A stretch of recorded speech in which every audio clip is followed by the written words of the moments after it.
అమెరికాలో ఒక university 20 years study చేసిన తర్వాత ఒక ఆర్టికల్ రిలీజ్ చేసింది. నేను స్క్రీన్ మీద ఇస్తాను మీకు చూడండి. మీకు ఈ పోర్నోగ్రఫీ చూసిన వాళ్ళలో 50-60% డివోర్స్ రేట్ పెరిగిపోయింది, అంటే డబుల్ అయిపోయిన డివోర్స్ 50-60% పెరిగిపోయిందని క్లియర్గా మెన్షన్ చేశారు.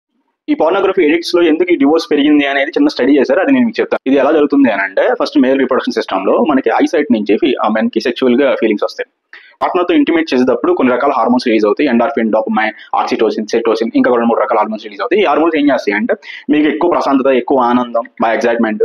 అలాగే ఇప్పుడు ఏదైతే పని చేస్తున్నప్పుడు ఈ ఆనందం, ఎక్సైట్మెంట్ వచ్చిందో ఇవి గుర్తుండిపోయేటట్లు మీ మైండ్ లో కొన్ని రకాల జ్ఞాపకాలు అలా ఉండేటట్లు ఈ హార్మోన్స్ చూసుకుంటాయి. వేరే ఫోన్ చూసి మీరు ఫోటోగ్రఫీ చూసి మీరు భాష పెట్టేసుకున్నది కూడా ఇవే హార్మోన్స్ రిలీజ్ అవుతాయి.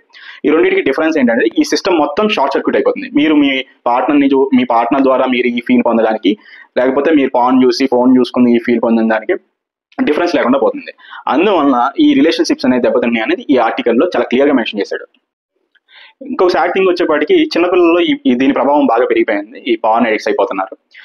ఇంకా వాళ్ళకి ఇంకా చాలా పెద్ద డిసడ్వాంటేజెస్ ఉన్నాయి. ఫస్ట్ ఆఫ్ ఆల్ మీకు సీమన్ క్వాలిటీ తగ్గిపోద్ది. సీమన్ వేరు, స్పెమ్ వేరు. ఈ సీమన్ అనేది ఏం చేస్తుందంటే మీ స్పెమ్ లో ఉండే కణాలు వెళ్ళి ఎగ్ని వెళ్ళి రీచ్ అయ్యేటట్లు ఈ సీమన్ అనేది చాలా బాగా చేస్తుంది. ఈ సీమన్ అనేది ఫ్లూయిడ్ క్వాలిటీ తగ్గిపోతుంది. ఇది ఒకటి. అండ్ 20-30 ఇయర్స్ బ్యాక్ మీరు చూసుకుంటే మన ఫాదర్స్ ఏజ్ అప్పుడు వాళ్ళకి ఈ పార్న్ కానీ స్మార్ట్ ఫోన్ అనేది లేదు కాబట్టి వాళ్ళ రిలేషన్షిప్ చాలా బాగున్నాయని నా అభిప్రాయం.